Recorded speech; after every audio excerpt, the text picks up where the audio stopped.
बता दो भगवन लगी ये कैसी लगा रहे हो।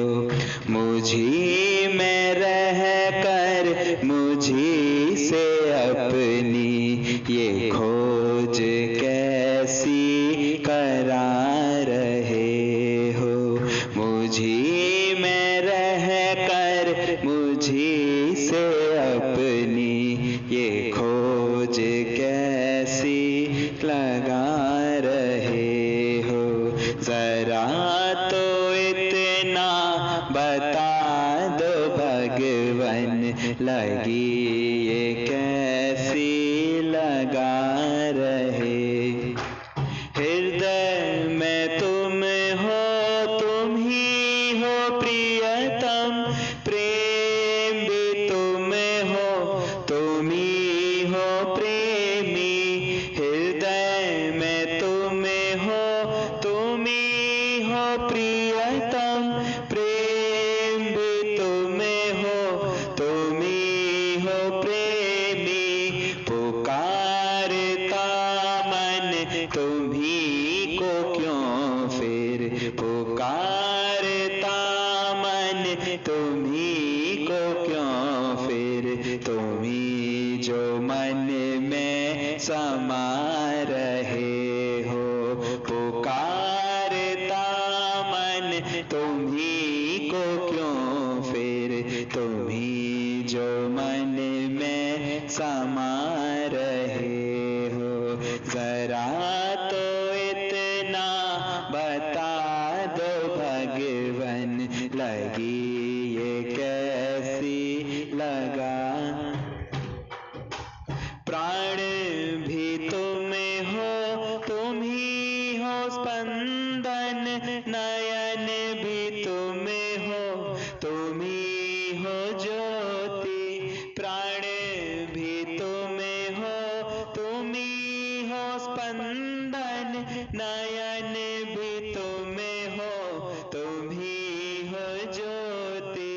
तुम ही को लेकर तुम ही को ढूंढूं, तुम ही को लेकर तुम ही को ढूंढूं।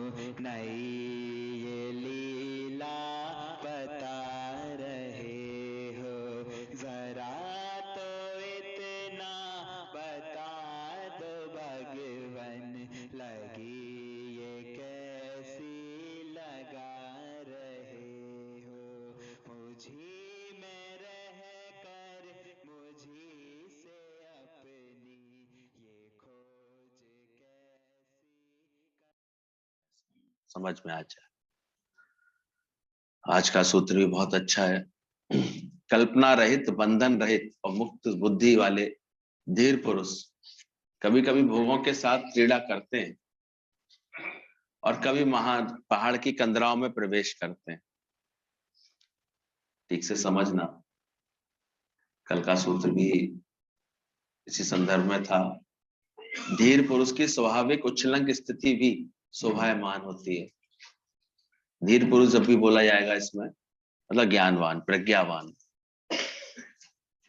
इसको ज्ञानी बोला गया है। तो ऐसे धीर पुरुष की स्वाभाविक उच्छृंखल स्थिति भी शोभती है, लेकिन स्पृहा युक्त चित्त वाले मूड की बनावटी शांति भी नहीं शोभायमान होती। कल एक शब्द मिला था हम लोगों को, स्पृहा। स्पृहा अर्थात लालसा, कामना, जो बड़ा एक नेचुरल है, जो भगवान ने इस प्रकृति में सहज। एक बच्चे का भी शरीर बढ़ेगा नहीं ना तो लगेगा एबनॉर्मल है क्या, एबनॉर्मल है। आप कार्य कर रहे हैं और कार्य में सफलता ना मिले, धीरे धीरे आपकी उन्नति नहीं हो रही, लगेंगे क्या कोई दिक्कत है क्या, कहीं कुछ आपको परेशानी है क्या, कहीं काम करना ठीक से आता नहीं है क्या। कोई काम कर रहे थे फिर नुकसान करके बंद कर दिया, फिर दूसरा किया फिर नुकसान करके बंद कर, इसका मतलब काम करना तुम्हें नहीं आता। काम तो अच्छा था, समझ रहे हो बात। कार्य तो सभी अच्छे होते हैं, बाद में तुम अपनी बुद्धि से धारणा बना के बैठ जाते हो ना। आजकल ना ये सब काम बड़े ऐसे हो गए, बेटे बेटा है, कुछ तंत्र है नहीं, करना तुम्हें नहीं आता ढंग से, कहीं ना कहीं भ्रमित रहते हो, लापरवाही करते हो, नियम से नहीं चलते हो, सही उसमें निष्ठा से नहीं कार्य करते हो। बाद में दुनिया फिर ये तुम्हारे लिए बोल देती है, तुम फिर ये धारणा बना लेते हो कि काम ही अच्छा नहीं था, अब कामों में तंत्र क्या रहा है, अब है क्या,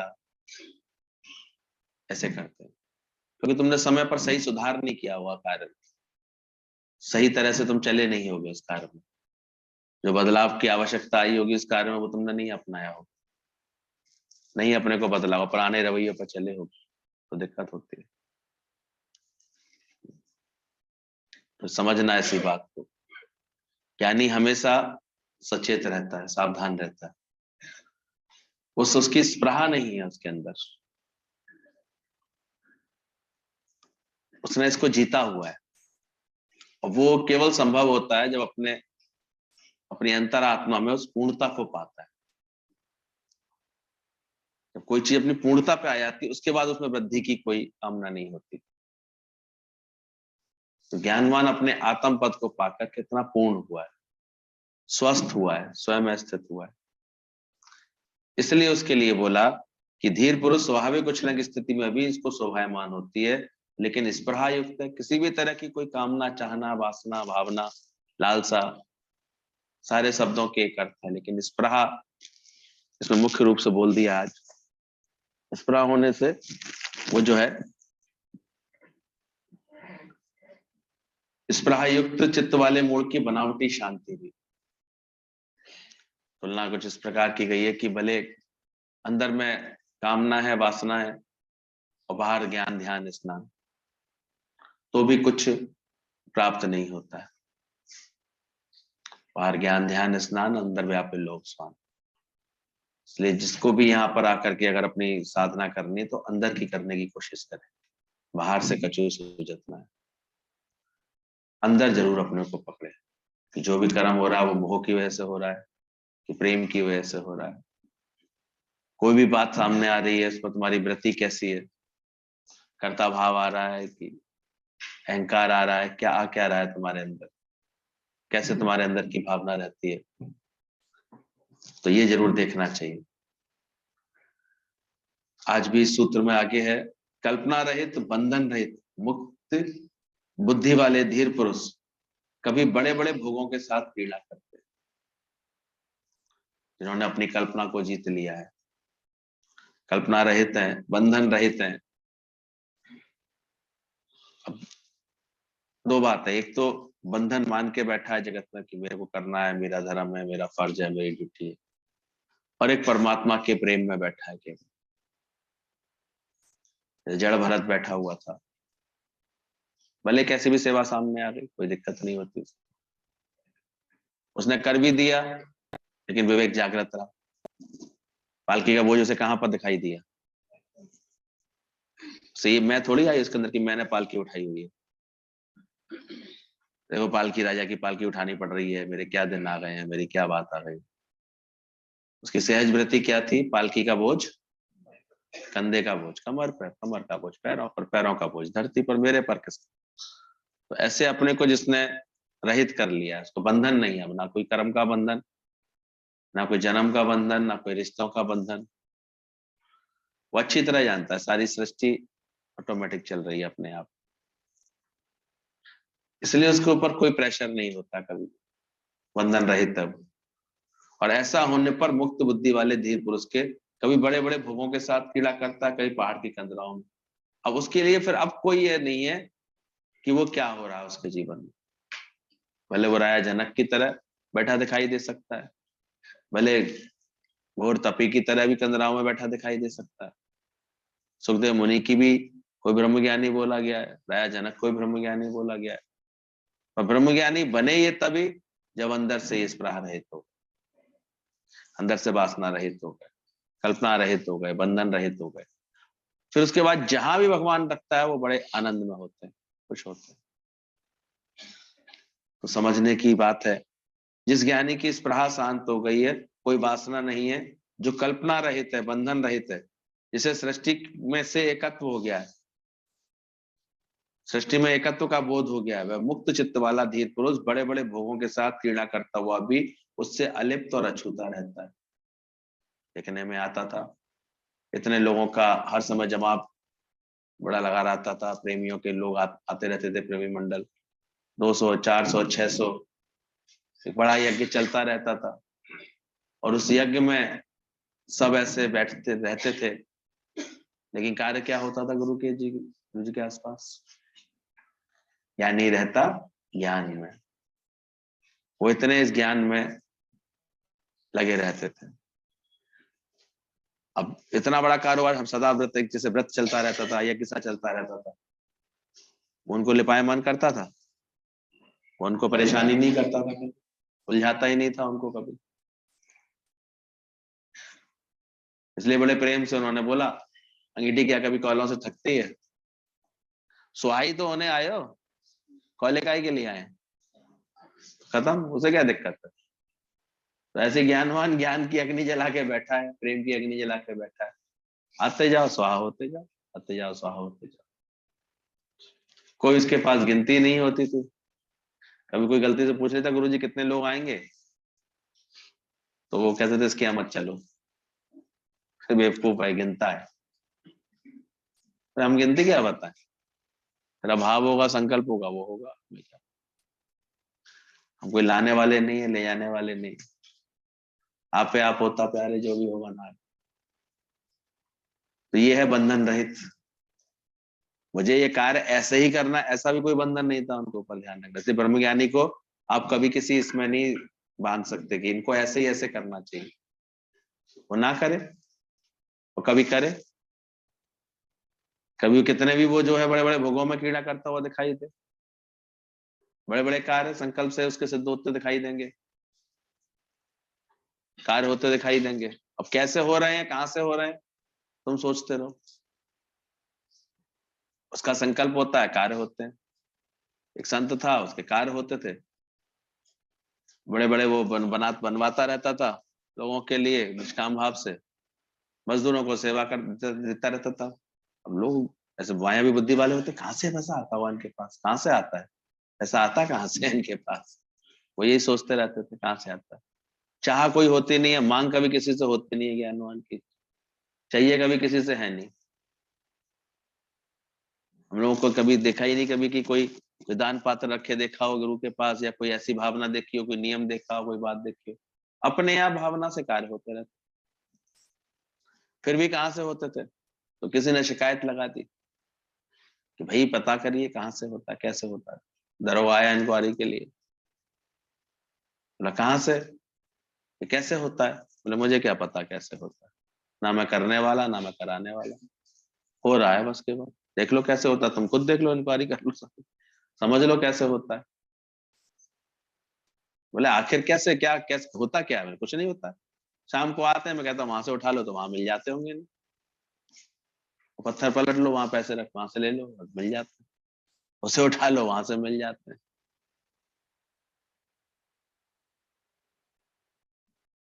बोले ऐसे कैसे मिल जाएंगे? बोले तुम जाओ, तुम्हें मिल जाएंगे, पानी में कूद जाओ। अरे पानी में तो मगर है। बोले जाओ, देखो मैं लेके आता हूँ वहां से, पानी में से ले आया। तो कुल मिलाकर के जिसके अंदर में तुरियापद आ गया, उसे आवश्यकता क्या होती है? ऑटोमेटिक होता रहता है, उसके पास चलते रहता, आप पे आप होता प्यार। दुखी तो तब हो जब कुछ चाह रहा हो, कुछ कर रहा हो, कुछ उसे कराना हो, किसी कुछ बोलना हो, बोलता भी किसी से है नहीं। हमने देखा अभी तो विस्तार हुआ, इतना बड़ा इतना विशाल मंडप बन गया, हॉल बन गया अभी लखनऊ। कैसे हो रहा था, कैसे चल रहा था? तो हुए जा रहा था, हुए जा रहा था। और उसके बाद अभी भी देखी मैंने, 7 1.5 साल तक लगातार एकदम से शांत रही है ना वहां पर सारी हलचल है।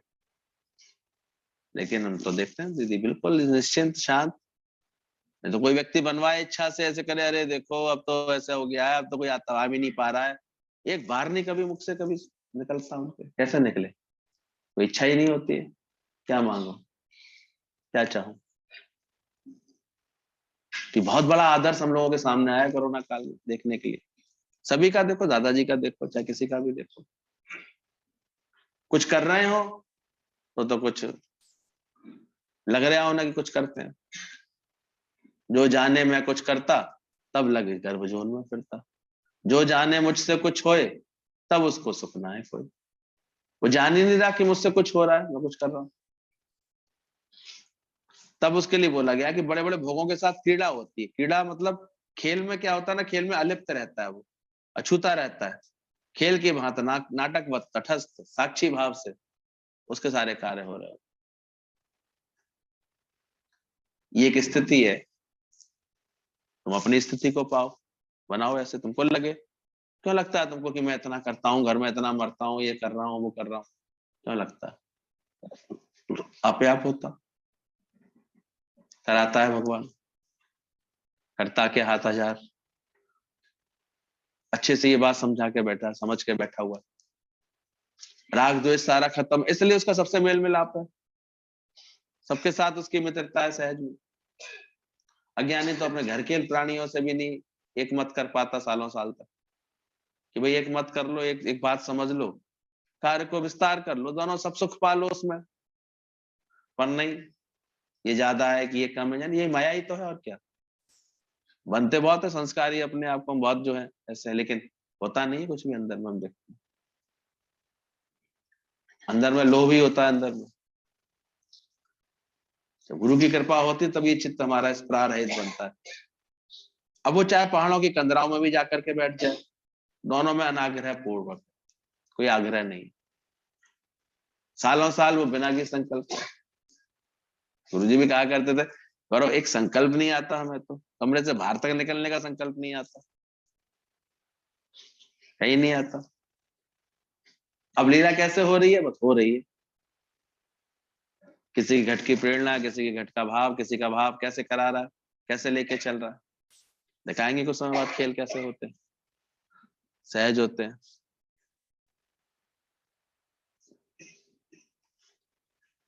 दीदी जो है निकलना है, कृपा करनी है, बहुत दिन हो गए, अब सब कोरोना वोरोना गायब समझो वापस। बोले तेरे ही संकल्प से होगा, कुछ होगा तो संकल्प का खेल देखेंगे। तो कल्पना रहित, बंधन रहित, तो मुक्त बुद्धि वाले धीर पुरुष बड़े बड़े भोगों के साथ क्रीड़ा करते हैं, और कभी पहाड़ों की कंदराओं में प्रवेश करते हैं। जिसे भोगों को भोगने में उन्हें त्याग कर जंगल जाने का आग्रह होता है, ये सन्यासी आग्रह करके जाते हैं, इसलिए वो ब्रह्मज्ञानी नहीं बोले गए। उन्हें बड़े नियम कानूनों में अपने को रखना पड़ता है, सिद्धांतों, मान्यताओं, इन सब बातों के साथ चलना पड़ता है। ज्ञानवान के बाद पास आपको कोई फालतू ऐसे सिद्धांतवादी नहीं दिखाएंगे। मान्यताओं को मानने का आवश्यकता ही आवश्यकता है, कि गंगा किनारे गया है तो गंगा जी में नहाना ही नहाना है उसको, कोई आवश्यकता नहीं रहती उसको। वो व्यक्ति था, उसको अंदर से नियम बना रखा था उसने, कि गंगा में स्नान करता था वो नियमित जाकर के, फिर उसी के हाथ का पानी पीऊंगा जो गंगा में स्नान करता होगा। बड़े सावधानी से रहता था, बड़े अपने नियम से चलता था। एक दिन गया, कहीं पर जाना था उसे किसी कार्य से, तो रात्रि को विश्राम भी करना था, तो एक जगह उसने एक कुटिया देखी, था तो साधु सन्यासी ऐसा। गया, उसने सोचा ये तो गंगा किनारे है, गंगा जाते ही जाते होंगे। वहां जाकर के वो रह गया, आराम से रात को रुक गया। सुबह उठ के कहता है, बोले महाराज आप स्नान करने चल हुआ है क्या, करे है क्या? बोले क्या, कहाँ पर स्नान? तो मैं तो सुबह ही सुबह कर लेता हूँ। बोले आप गंगा जी नहीं गए? बोले गंगा जी कहाँ है? वो बड़ा परेशान, बोले आपने गंगा जी नहीं देखी?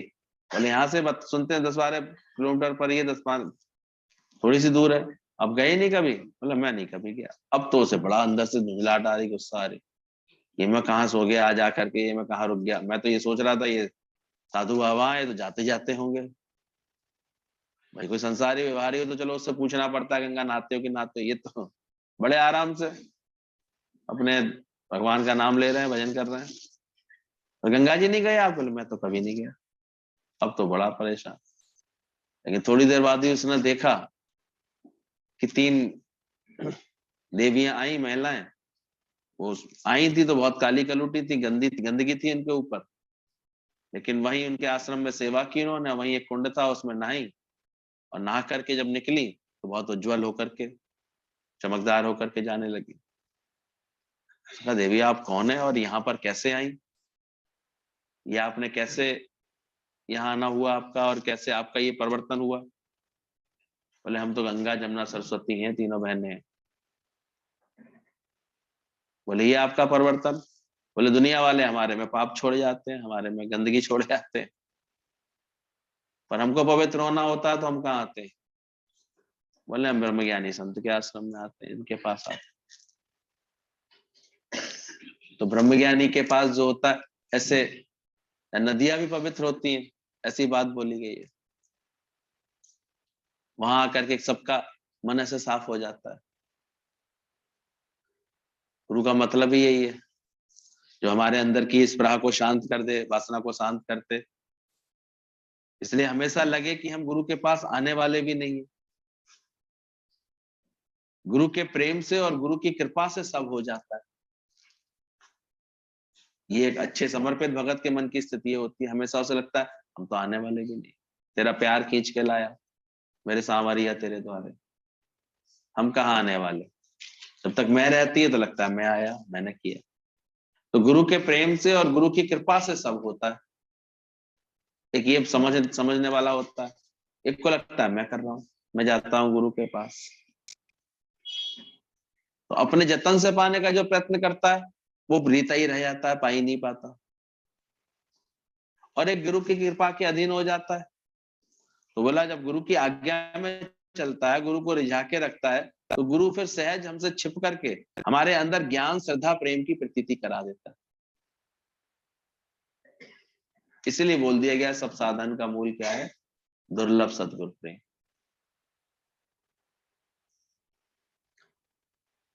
एक बिल्कुल गोद का बच्चा बन जाता है कि गुरु जाने गुरु का काम, गुरु जहां बैठाएगा गुरु जैसे ले चलेगा, गुरु जैसे रखेगा, गुरु जैसे जहां बुलाएगा गुरु जैसे करेगा, इस बात भावना में रहता है हमेशा।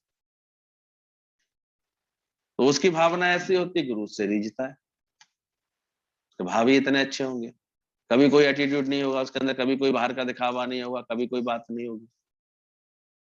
उसके व्यवहार से, उसके भाव से, उसकी समर्पण से गुरु रीझा हुआ होगा। और रीझा हुआ गुरु कब उसको उसके जीवन में ये ज्ञान श्रद्धा प्रेम की प्रतीति करा देता है, तब तुम सबसे प्रेम कर पाते हो, उससे पहले कैसे कर पाओगे? ये कार्य ही गुरु का है। इसलिए तेरे दर पर आना मेरा काम, मेरी बिगड़ी बनाना तेरा काम। हम तो सालों से बस यही खेल देख रहे हैं, तेरे दर पे आना मेरा काम है, सारी बिगड़ी बनाना अब तेरा काम करना है। समर्पण का ही तो भाव होता है सारा, पर उससे पहले समर्पण गुरु चेक कर लेता है, देख लेता है। कैसे देख लेता है? ये भी गुरु नहीं कुछ करता, वो ऑटोमेटिक करता है, तुम्हारा भाव कराता है। अब कहाँ दूर रहता था वो भाई मंज, अपनी पत्नी के साथ छोटा सा दिन भर में कोई मजदूरी करके कुछ काम कर लेता था, दोनों मिलकर के रहते थे, लेकिन गुरु से इतनी श्रद्धा थी, इतनी भक्ति थी, इतना प्रेम थी। अब कोई प्रेम करे गुरु से और गुरु से दूर कैसे रह पाएगा? कोई क्या वैसे तो बहुत प्रेम है लेकिन आ नहीं पाते, तो भैया झूठी बात है, ये बातें नहीं पल्ले पड़ते।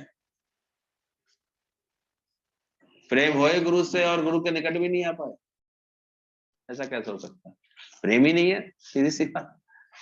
और बातों का प्रेम ज्यादा होता है। तो भाई मंज को जो था, इतना इतना गुरु के लिए प्रेम था, इतना भाव था उसको अंदर से, इतना वो समर्पित था कि अचानक फिर, अब जो कोई इतने भाव में रहता है तो गुरु को भी उसकी याद रहती है, गुरु भी इसको इससे जुड़ा रहता था। गुरु ने अचानक एक दिन संदेश भेजा, तो उसने तुरंत जो है उसको भेजा गुरु को। गुरु का संदेश आया कि तुमको गुरु ने याद किया है, 25,000 का इंतजाम करके गुरु के पास आ जाओ।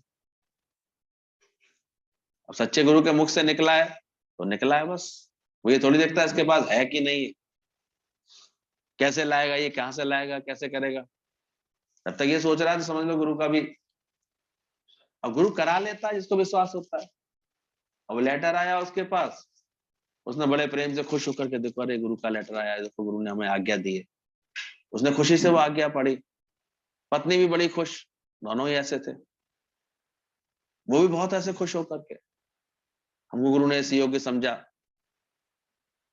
लेकिन फिर लगा कि हमारे पास तो रोज के कमाई के पैसे होते हैं, केवल रोज के खर्चे के पैसे होते हैं। लेकिन उसका श्रद्धा विश्वास इतनी पक्की थी, गुरुजी ने बोला है ना तो वही तो कराएंगे व्यवस्था, वही दिलवाएंगे।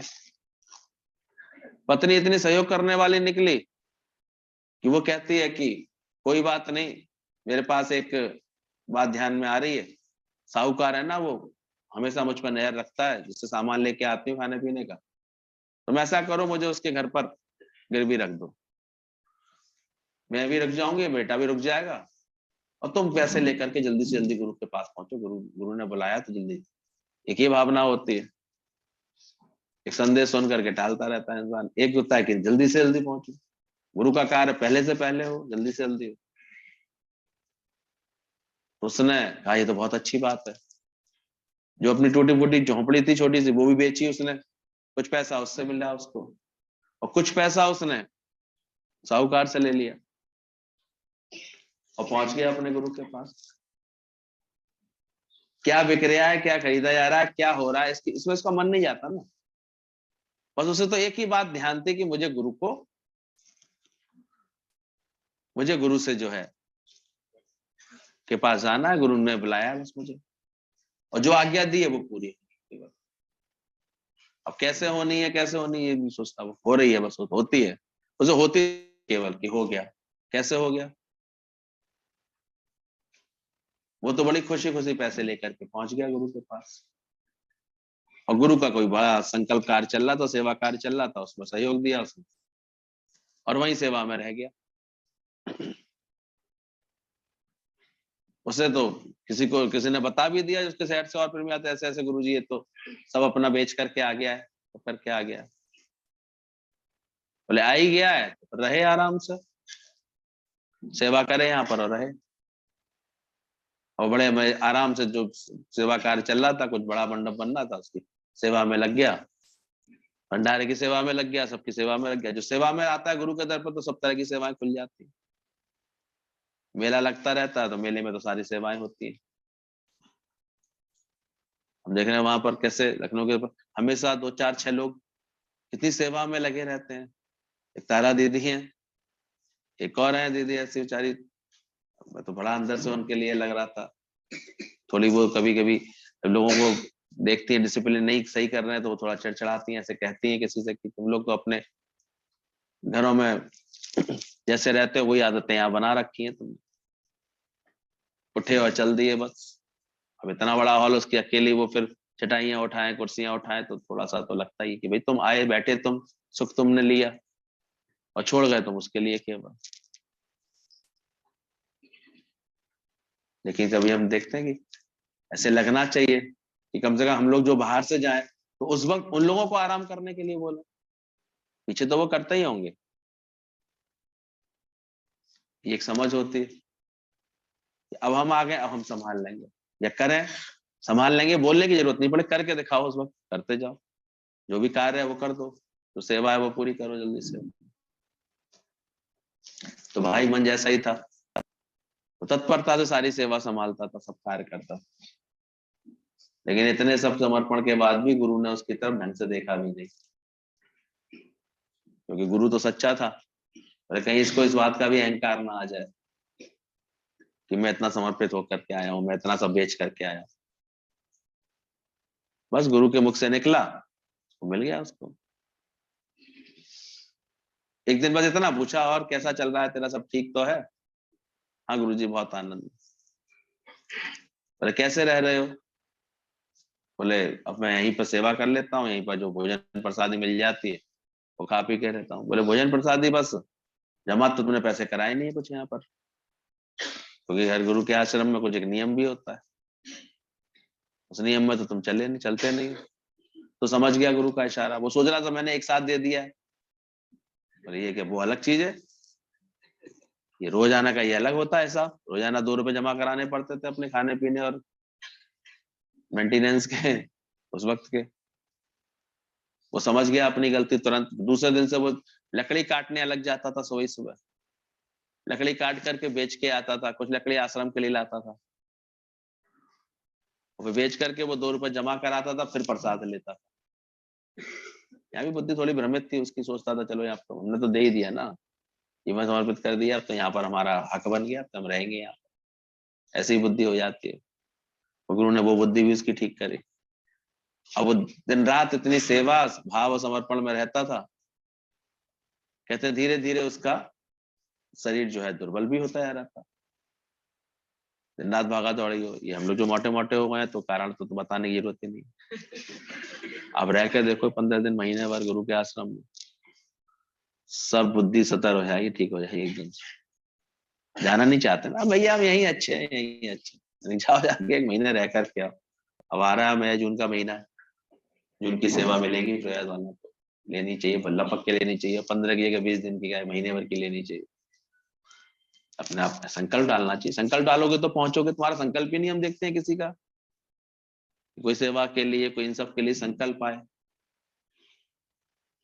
यहाँ जुड़े हो तो यहाँ भी संकल्प आए, वहां जाने का भी संकल्प आए, वहां भी सेवा का संकल्प आए।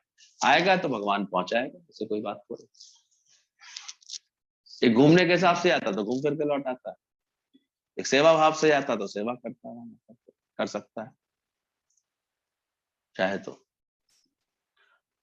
उसमें मन इंद्रियां सतती है गुरु के दर पर, कहीं और वृत्ति ना जाए, कहीं और बात मन ना जाए।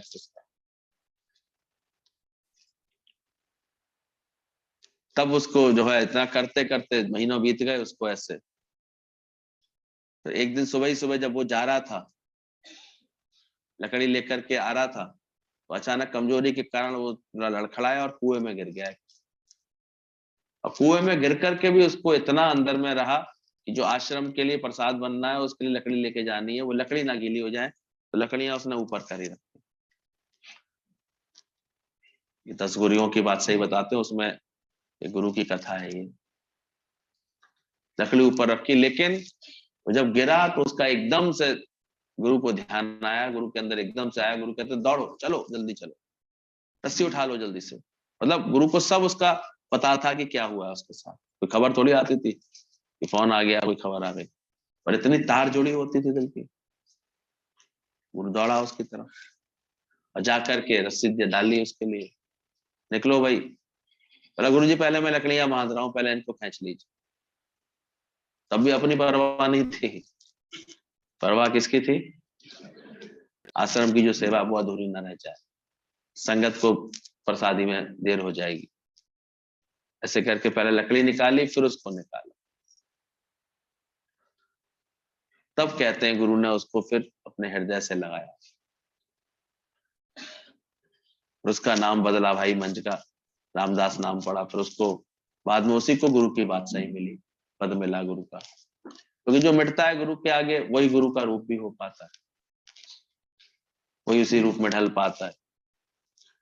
कि कब कृपा करके ऐसे भगत के बोला अंदर में ज्ञान श्रद्धा प्रेम की प्रतीति गुरु करा देता है।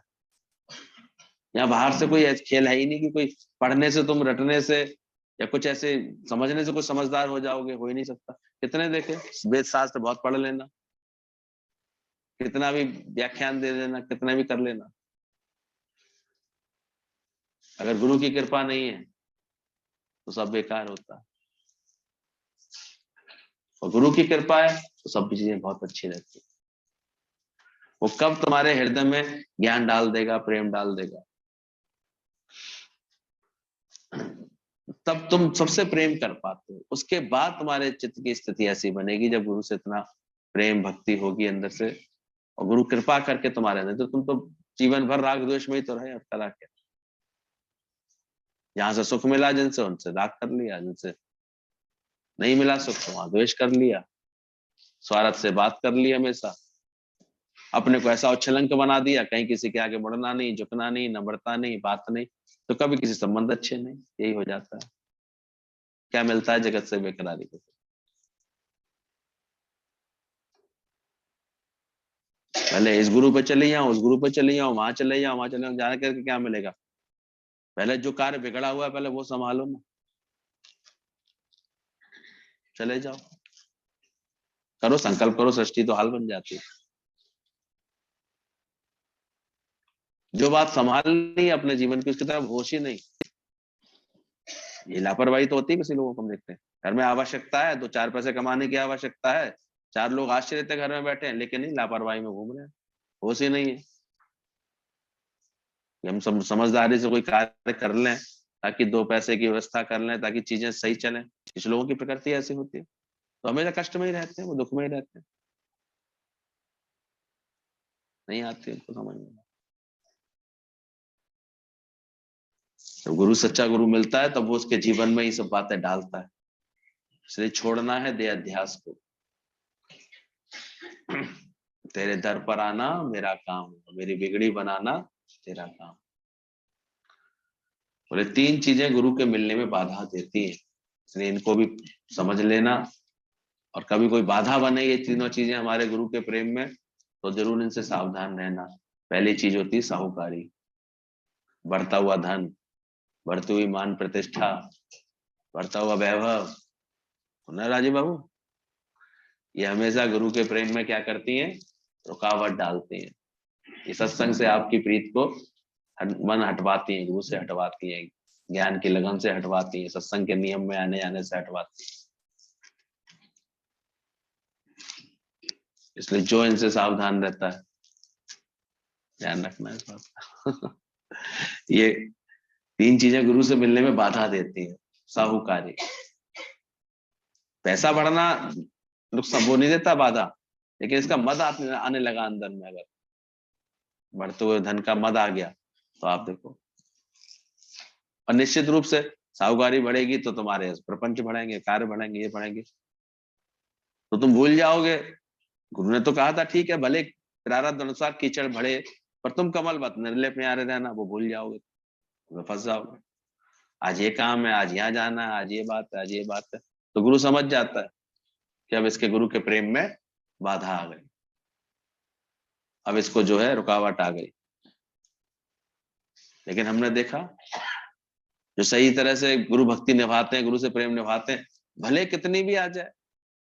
हम बता रहे थे याद करके कि कैसे जोधपुर में मिले थे हमको, 3-3 4-4 तो मॉल थे उनके बड़े बने, इतने बड़े होटल्स में जिन्होंने दादाजी को रोक करके बुलवाया था, और दुबई तक उनकी सारी व्यवस्थाएं थी, इतनी सारी प्रॉपर्टी वगैरह सब, इतना बड़ा कारोबार था, लेकिन प्रेम था गुरु से। तो मैं उनको हमेशा देखता था, अब तो खैर शरीर नहीं रहा उनका, 2-3 साल पहले अचानक ही चला गया, लेकिन पहले जब भी मैं दादाजी के पास जाता था वो जरूर मिलते थे। अपने को ऐसा इतना गुरु के प्रेम में जोड़ा हुआ था। अनुभव भी इनके ऐसे बने थे कि कभी एक बार थे कि एकदम से रोड पे आ गए थे, फिर करोड़पति हो गए थे। तो सारी कृपा उनको लगती थी कि गुरु की है मेरे ऊपर। तब भी दादाजी ने संभाला था 25 साल पहले उनको, जब वो बिल्कुल ही ऐसे आए थे। तभी की वाणी है दादाजी की, तूफान के बाद शांति भी आती है। गुरु ने ऐसे उनके संग कृपा हुई, प्रारब्ध मिली उनको, फिर से आकर के सारे सब कार्य बने। लेकिन उनका जो जबरदस्त नियम था, प्रेम था, जहां गुरु का इशारा हो सीटी बजे बस पहुंचना, गुरु से निभाना अंत तक। तो जो ऐसे निभाता है गुरु से, उसी के लिए तो गुरु सब अंदर डाल देता है, ज्ञान श्रद्धा प्रेम सब डाल देता है, कब डाल देता है पता नहीं चलता। तो साहूकारी गुरु से मिलने में बाधा ना दे तुम्हारे को। और दूसरे शरीर की गुलामी, ये ऐसा है, ये ऐसा जगह ना कि हड्ड हराम हो जाते हैं कभी कभी। अरे अब तो आराम की जरूरत है, अब हम कहाँ जा सकते हैं, क्या कर सकते हैं, अब तो घर में ही रहना है। अभी कोरोना काल में बहुतों के हड्ड हराम हो गए, तो ये भी तुम्हारे गुरु के लिए रुकावट डालती है। इसमें भी सावधान रहना, ये रुकावट ना डाले, तुम्हारा प्रेम ऐसा हो, गुरु के पास दौड़ने का मन ऐसा करे, ऐसा प्रेम करे, ऐसा करे। और तीसरा बोला बुद्धि, इंटेलिजेंस ही तुम्हारी जे ठंडा करेगी तुम्हारे जोश को। अब तो सीख लिया, अब तो जान लिया, तो हम भी जानते हैं। इसलिए गुरु कहता बुद्धि खोआ बनाओ पहले अपनी, बुद्धि खो दो अपनी। बुद्धिमान वही है जिसकी बात गुरु की बुद्धि गुरु की बात मान लेती है। तो बुद्धि को, साहूकारी को और शरीर को कभी भी गुरु के मिलने में बाधा ये डालेंगी डालेंगी, पर तुम सावधान रहना, आने मत देना इनको, इन रुकावटों से बचे रहना। जीव भाव के कारण भगवान को ढक देते हैं, लेकिन भगवान को पाने का मतलब है भगवान जैसा हो जाना। जब तुम अधिक आत्मिक गुणों में आ जाएंगे तो लगेगा तुम भगवान से अलग नहीं। बोले ऐसे तो भगवान ही है अंदर में, लेकिन वो ढका रहता है जीव भाव से। इसलिए बोला भगवान को पाने का मतलब ही यहाँ भगवान जैसा होना। जब तुम आत्मिक गुणों में आ जाओगे, अधिक आत्मिक गुणों में आ जाओगे, तब लगेगा तुम भगवान से अलग नहीं हो। यहाँ देह अध्यास को छील देते हैं, फिर भगवान ही रह जाता है। इसलिए बनना ही है तो अज्ञान बड़ा। रोज गुरु के दर पर बैठ करके गुरु हमारे सारे देह अध्यास को, जीव भाव को छील देता है, ऐसे हटा देता है, ठीक कर देता है। इसलिए बोला प्रेम करने का सबसे उत्तम भाव है क्षमा करना, माफ करना, भूल जाना, माफी दे देना। यही प्रेम की अभिव्यक्ति होती है। कैच करना गुरु के वचन को। जो प्रेम प्रेम रोज इतना गुरु सिखाता है, इसका मतलब क्या होता है? किसी से क्या कर लेना? माफी मांग लेना या माफी दे देना। उसकी अगर कुछ गलतियां हुई हैं तो माफी उसको दे दो, और तुमसे कोई भूल चूक हुई है तो क्या कर लो तुरंत। बड़ा मुश्किल होता है लोगों को, देहाध्यास होता है। इसलिए ध्यान रखना। इसलिए तो प्रेम नहीं होता है, प्रेम का केवल दिखावा होता है दुनिया। प्रेम होता तो कहीं टूटन होती। जहाँ सच्चा प्रेम होता है, देखो किसी से तुम्हारा तो 50 साल बाद भी मिले तो वही फीलिंग आएगी उसके लिए, हमेशा वैसा ही लगेगा। ये बोला गया, प्रेम चोट जाको लगे तो ना सूझे संसार। प्रेम इतना हमेशा बन पे होता है। और दुनिया में तुम सोचते हो बच्चों से, पति से हम प्रेम करते हैं? प्रेम नहीं करते, स्वार्थ होते हैं। इसलिए जिस दिन कोई स्वार्थ पूरा नहीं होता, वहीं से देखो मन चलने लगता है। तो प्रेम करने का सबसे उत्तम भाव जो होता है वो होता है क्षमा करना, भूल जाना। Forgive and forget also. Forgive कर सको किसी को, फॉरगेट।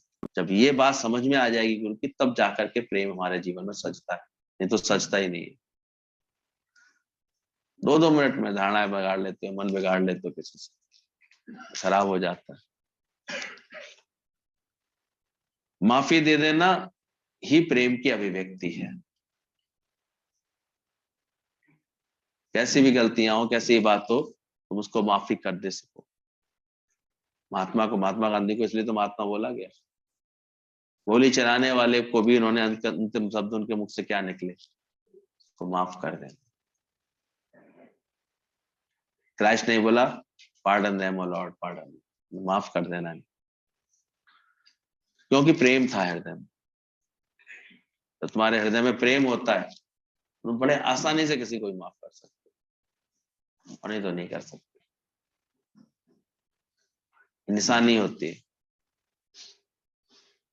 रूठ नहीं सकता उसका मन फिर किसी से, क्योंकि प्रेम है उसके जीवन में।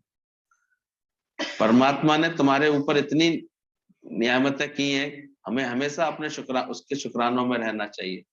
भगवान परीक्षा तो लेता है, लेकिन जब पास हो जाते हैं तो भी पढ़े लिखे कहे आते हैं, तभी तो कहे आते हैं। कोई कहे कि मैं आत्म स्वरूप हूं लेकिन आनंद में नहीं हूं, तो फिर झूठा ही तो बात हुई एकदम से। आत्म स्वरूप का मतलब क्या है? फिर कैसा रहेगा? हमेशा आनंद में रहेगा। गुरु के मुख से सुन तो लिया है तू आत्मा है, लेकिन आनंद आया? आनंद बनाया जीवन में? अभी भी राग द्वेष में चल रहा है मन, दुख में चल रहा है, दुख और सुख के झूले में झूल रहा है। तो परमात्मा ने तुम्हारे ऊपर इतनी नियामतें की हैं, हमें हमेशा उसके शुक्रानों में रहना चाहिए। साधारण मनुष्य होते हैं, उनके व्यवहार और भक्ति अलग अलग दिखाई देंगे आपको हमेशा। व्यवहार अलग रहेगा, सुबह शाम वो बड़ी 2-2 3-3 घंटे भक्ति कर लेंगे बैठ के, पूजा पाठ, लेकिन व्यवहार में कुछ अंतर, व्यवहार बिल्कुल अलग होगा। व्यवहार में वही राग द्वेष, ऊंच नीच, सब उनके भेदभाव सब पड़े रहेंगे उनके लिए। उनका व्यवहार अलग होगा, भक्ति अलग होगी। पूजा पाठ ऐसे कर लेंगे अलग से, भगवान को मूर्ति में देख लेना, कहीं देख लेना, ऐसे करके कर लेंगे बस। लेकिन जो ज्ञानवान होगा, उसका हर व्यवहार कैसा हो जाएगा? भक्ति में हो जाएगा। उठत बैठत, सोवत जागत, ये मन तुझे चिता। उसके व्यवहार में भक्ति शामिल हो जाती है। इसलिए अंतिम श्वास तक वो भक्ति में रहता है, भरपूरता में रहता है, करुणा में रहता है, तृप्त रहता है, उसका भाव रहता है ही भगवान। हम जो कोई बात करता है हमारे यहाँ शादी, हम तो एक ही बात वो कहते हैं, मैंने की अभ्यास के लिए मौका आया है, और बाद में सब अपना अनुभव ये बता, किसी से मन नहीं चलाया, सबको प्रेम भाव भगवत भाव से देखा, भगवान करके जाना, जो मेरे यहाँ आएंगे, जो रिश्ते सेवा तो आई आती है। घर में तुमने कुछ उत्सव रखा है, तुमने कोई कार्यक्रम रखा है, तो जिम्मेदारी तुम्हारी है, तुम्हें ही देखना पड़ेगा सबको। लेकिन अगर उसमें भाव भगवान का डाल देते तो आनंद बहुत रहता है। फिर वो पूरा कार्यक्रम पूरा अच्छे से कर करा करके बाद में शुक्राने गाने आते हैं हमारे पास। उनका मन तो नहीं बिगड़ा किसी से नहीं बिगड़ा, हालांकि झूठ बोल जाते हैं मैं जानता हूँ लेकिन जो होशियार होंगे वो फिर समझ जाते हैं कि नहीं, कहा बिगाड़ भी लेते हैं तो फिर ठीक कर लेते हैं, कोई बात, सब अच्छा है, सब अच्छा, सब ठीक है, सब ठीक है, ये मंत्र दे दिए और उसकी रजा में राजी रहना सिखा। तो हर व्यवहार में परमात्मा हमारे साथ रहे। ज्ञानी का हर व्यवहार में परमात्मा साथ होता है, तन रहे काम में और मन रहे राम, ऐसा व्यवहार बना लो अपना। विश्वामित्र के लिए बोलते हैं, तब राम लक्ष्मण थे 8 से 10 वर्ष की उम्र के थे, 8 वर्ष की उम्र के, तभी उनको ले गए थे वो अपने साथ, इतने छोटे थे। तो माताओं का हृदय घबरा रहा था कि वन में क्यों ले आ रहे हैं, लेकिन देव आज्ञा थी, परमात्मा की कृपा थी, विश्वामित्र लेके गए और वहां उनको धनुर्विद्या सिखाई और उन्हीं से अपनी रक्षा भी कराई राम और लक्ष्मण से। कहते हैं 10 से 14 वर्ष तक वहीं रहे, 14-15 वर्ष, 12 वर्ष के कहते, 12 से लेकर 14-15-16 वर्ष वहीं बड़े हुए। तो कहते हैं उसी समय में बताते हैं उन्होंने ताड़का का वध किया। तो गुरु मिलता है तो छोटी अवस्था में हमारी सारी वासना का वध करा देता ये, और बाण चलाने सिखाए। कहते हैं राम और लक्ष्मण को धनुर्विद्या किसने सिखाई? विश्वामित्र ने सिखाई। तो जब विश्व मित्र है हमारा, ये ज्ञान गुरु से मिलता है, सारा विश्व क्या है तुम्हारा मित्र, तेरा ही अपना आप है, ये ब्रह्म ज्ञान मिलता है। तो फिर गुरु इस ज्ञान से हमारी समस्त वासनाओं का नाश करा पाता है, हमको धनुर्विद्या सिखाते हुए।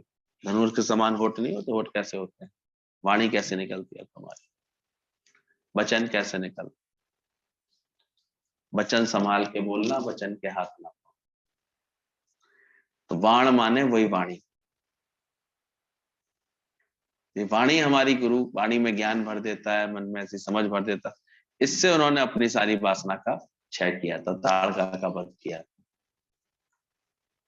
तब वो राम में बदले, राम के रूप में बदले। और वहीं से बताते हैं, वहां पर से उनको ले गए थे, वहां उनका फिर वो हुआ, जनक का संदेश आ गया था और राम लक्ष्मण को लेकर के वो स्वयंवर के लिए लेकर के गए। राम के अंदर कोई विवाह का संकल्प थोड़ी था, कोई बात थोड़ी थी अंदर, कोई चाहना ही नहीं थी अंदर में, वो तो अपने इतने निर्लिप्त भाव से रहते थे।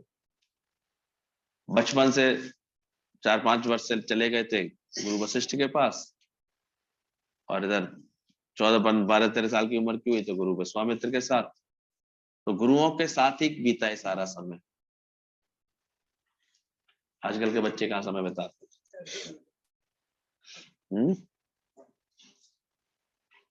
गुरुओं के संग ही रहना चाहिए।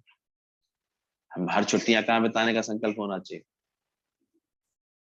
गुरु के दर पर जाऊं, वहीं कुछ रहूं, वहीं सीखूं, वहीं रखूं अपने आप को, वहीं समझू कोई बात। आज हम लोगों को तो 25-30 साल से कुछ याद ही नहीं रहा, कितना लखनऊ लखनऊ लखनऊ दिखता रहता था, वहीं दौड़ना, हर मौके वहीं दौड़ना, हर छुट्टी वहीं दौड़ना, हर मंगल को वहीं दौड़ने के लगन रखना। तो संग करते हैं तभी तो काम होता है, तभी बात समझ में आती है। तो मजाक थोड़ी हो रहा है, ताड़का अंदर जो वासना भरी पड़ी है, इस प्रकार रखी, ऐसे थोड़ी मर जाएगी, इतना बड़ा मुंह करके आती है उसे मारने के लिए तुम्हें बहुत ज्ञान का अभ्यास करना। ये बात सीखो अपने अंदर। गुरु जी कहते थे कभी भी ऐसे नहीं बोलना चाहिए। आजकल लोग इन्हीं बातों, राम जैसे 14 कला पूर्ण थे, कृष्ण 16 कला पूर्ण है। देवताओं में भेद कर देते हैं, आज अवतारों में भेद करते रहते। तो ये बुद्धि अच्छी नहीं होती है, भेद बुद्धि से बात करना।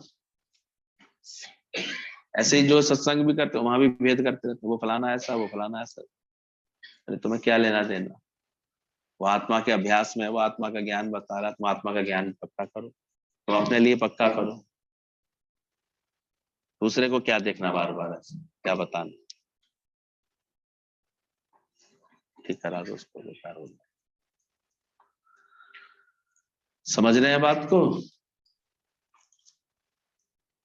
समझ रख करके चलना चाहिए, कभी भी भेद करके अवतारों के विषय में नहीं बात करनी चाहिए कि ये अच्छे, ये बड़े हैं, कि ये छोटे हैं, कि ये ऐसे हैं, वो वैसे हैं। जब श्रेष्ठ बुद्धि हो जाएगी ना, तो जित बल देखूं उद्बल प्यारा, सब में समता का भाव है। सबकी लीला अच्छी लगेगी, हर एक आदर्श अच्छा लगेगा। भेद बुद्धि से बात नहीं करोगे। हाँ, अपना उद्धार करोगे, कहीं भी जाओगे क्या करोगे, अपना उद्धार करके लौटे। देखना इस बात को। जब रामचंद्र जी से पहली बार मिले थे जनक, तो जनक वैसे तो ज्ञानवान थे, लेकिन उनका मन भी वैसे राम की तरफ बड़ा आकर्षित हो गया। पहली बार जनक जी ने ये बात महसूस की कि मेरा मन, ऐसे तो वैरागी था मन उनका, वीतरागी था, लेकिन मेरा मन आकर्षित क्यों हो रहा है। तो एक प्रसंग आता है, उन्होंने विश्वामित्र से बैठ के बात की थी, ये पहली बार मुझे ऐसा क्यों हो रहा है कि मैं इसको देखूं, बार बार देखूं, ये बात देखूं, इनसे मिलूं, ये कौन है आखिर, ये मेरा मन, ऐसे तो मेरा मन नहीं आकर्षित होता, लेकिन इनकी तरफ आकर्षित क्यों हो रहा है। तभी विश्वामित्र ने उनको बता दिया था, यह आकर्षण परमात्मा का है और किसी चीज का नहीं होता। तो अगर किसी की तरफ आकर्षण भी होता है तो वो किसका होना चाहिए, परमात्मा का। गुरु भी first attract, then inspire and ultimately transform us. सच्चा गुरु मिलता है जब जीवन में हमें, तो फर्स्ट अट्रैक्ट, पहले तो आकर्षण ही तो मिलता है, अच्छे लगे हमको, देखा उनकी बातें अच्छी लगी, ज्ञान अच्छा लगा, सत्संग अच्छा लगा, सत्संग की समझ से लगा अरे इतनी शांति रह सकती है अंदर में, हम अपने मन को ऐसे बदल सकते हैं, ऐसे ज्ञान प्राप्त कर सकते हैं। सच्चा गुरु फर्स्ट अट्रैक्ट, खींचता है आपको, और खींच ही नहीं पाएगा तुमको, अट्रैक्शन नहीं मिलेगा तुमको, तो इंस्पायरेशन कैसे मिलेगी। फिर अपने पास बैठालता है तो क्या देता है, इंस्पायरेशन को, प्रेरणाएं देता है तरह तरह से, और इंस्पायरेशन देता है, वो इंस्पायरेशन तुमको फिर अंदर से बदलाव लाती है तुम्हारी जीवन। तो अट्रैक्शन कभी आता है तो उसमें भ्रमित नहीं होना, वो अट्रैक्शन है परमात्मा। जनक थोड़ी देर के लिए भ्रमित हुए, और बाद में वो समझ गए कि ये जो पार ब्रह्म परमेश्वर है, ये उसका अट्रैक्शन होता है। गुरु के पास भी ज्ञान का अट्रैक्शन होता है, और कुछ नहीं होता, भारी कुछ नहीं। अगर सत्संग नहीं हो, ज्ञान नहीं हो, तो क्या मिलेगा सोच। तो हमेशा मन को सही आकर्षण में रखना, सही बात समझना हमेशा, और खुद को राम जैसा बनाना। अब सोचो, राम ने तब तक भले स्वयंवर हो गया था, स्वयंवर का शर्त पूरी हो गई थी, लेकिन वो उन्होंने शादी नहीं की ऐसे। शादी के लिए बोले, वो तो पिताजी का काम है। फिर पिताजी को ऐसे बुलाया, जब बारात लेकर के, उसके बाद शादी का कार्य पूरा हुआ। और उसके बाद भी कोई शादी करने में अड़ गए, वो नहीं, ऐसे शादी हो ही नहीं सकती। बोले क्या मतलब, अब क्या दिक्कत है। बोले हम 4 भाई दिख नहीं रहे हैं, मैं अकेले शादी कर लूं, ये कौन सी बात है, ये कौन सी बात होती है कि बड़ा हूं तो क्या मेरी शादी पहले हो जाए, ये कौन सी बात। जनक को उनकी बात इतनी अच्छी लगी, कहते मेरी भी 4 बेटियां नहीं दिख रही है, चलो तुरंत काम पूरा करो एक साथ। ऐसे तो ऐसे हर कार्य मिलजुल करके सबको सुख मिले, सबको आराम मिले, ये भावना होती है ज्ञानी की। सबको मिले तेरी रहमतें, सबको मिले तेरी बख्शिशें, दाता ना कोई उदास, सबको मिले। और उस दिन ये बोला द्वैत नहीं रह जाता। फिर शादी के बाद राम के अंदर एक मुख से एक ही निकला, दो नहीं थे, फिर एक ही थे वो। अंदर में देखना, तुम एक बनते जा रहे हो, एक में आते जा रहे हो, एक परमात्मा के चिंतन में रहते हो। इतना परमात्मा याद है। मन का भोजन है ज्ञान के विचार। जब तक मन को भोजन नहीं मिलता तो ये पुराने वाले ख्यालों को जीत नहीं पाता, ख्यालों से जीत नहीं पाता। इसलिए मन का भोजन है ये ज्ञान के विचार देना इनको हमेशा। जब ये मन को ये भोजन नहीं मिलता है तो ये पुराने वाले ख्यालों से जीत नहीं पाता है, और ये जीव और गुरु का मिलन होने नहीं देता है। इसकी इस हरकत को भी पहचान रखना। मन बहुत बड़ा बहरूपिया है, ये आसानी से जीव और ईश का मिलन नहीं होने देगा। ये ऐसा इम्पोस्टर है। अंत तक कोई ना कोई बात ऐसी कह जाएगा, नहीं नहीं नहीं अभी तो तुम्हें ये भी नहीं आता, अभी ये नहीं होता, अभी ऐसे नहीं होता, तुमको ब्रह्म पद से दूर ही करेगा ये। पहले ये गुरु के निकट नहीं जाने देता। मन में कोई बात, मैं कैसे बात करूं, मैं कैसे मिलूं, ऐसे वो वहां ऐसे देखा, वो ऐसे, वो ऐसे ऐसे, जाने क्या क्या बातें ला करके ये बार बार गुरु से भी दूरी करता है।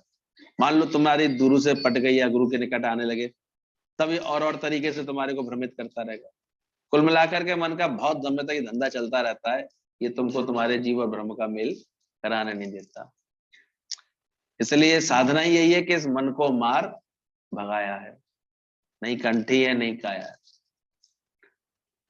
बोले जिस दिन वो बहरूपिया दूर हुआ तभी तो दामाद और ससुर मिलकर के बात कर पाए, तब उनकी पहचान हुई कि देखो ये माल खाया आ रहा है बीच का बैठे बैठे। तो मन को तो पूरी तरह से मार के भगाना नहीं पड़ता। तो मन का भोजन है ज्ञान के विचार, तो पसंद तो ये आते हैं, और जब तक मन को भोजन नहीं मिलता तो ये पुराने वाले ख्यालों से जीत नहीं पाता है, और ये जीव और गुरु का मिलन होने नहीं देता है। लेकिन जब ये मन देख लेता है कि इस जीव की गुरु से बात होने लगी है, तब ये मन फिर भागता है। इसलिए गुरु के द्वारे तेरा आना ही बहुत है, बोल के ना बोल पछताना ही। जब गुरु के साथ आकर के जब देखता है ये जीव का ब्रह्म के गुरु ये मिलाप कराने लगता है, फिर ये भागने की कोशिश करता है। कि जब इस जीव की गुरु से बात होने लगी, बिना गुरु के ज्ञान के ये मन मजबूत होता नहीं है, गुरु के प्रेम में ही ताकत होती है। इसलिए सब साधन का मूल है दुर्लभ सद्गुरु प्रेम। तो ये जरूर देखना, अगर इस राह पर आए हैं, साधक बन के आए हैं, जिज्ञासा रखते हैं, तो मेरा प्रेम दिन और दिन दूज के चंद्रमा के समान गुरु से बढ़ रहा है कि नहीं बढ़ रहा है। कहीं बुद्धि ये तो नहीं कर लेगी मैंने जान लिया, मैं सब जान गया, तो मैं होशियार हो गया। कहीं साहूकारी ऐसी रुकावट तो नहीं डाल रही कि अब गुरु के पास आने में दिक्कत आ रही हो, ऐसे लग रहा हो, झुकने में, मुड़ने में, प्रेम करने में दिक्कत तो नहीं आ रही। समझ में आ रही है? कहीं शरीर ऐसे नौटंकी वास तो नहीं हो गया बीच बीच में, हड्ड हराम तो नहीं हो रहा है इसके, जो मुड़ने झुकने में, नम्रता रखने में दिक्कत दे रहा हो। अगर कर रहा हो उस कमबख्त को ठीक कर लेना। सही बता, ये खोया हुआ माल सारा ये खा जाएगा, ये मन ऐसा है। ठीक, क्या समझ में आ रही बात?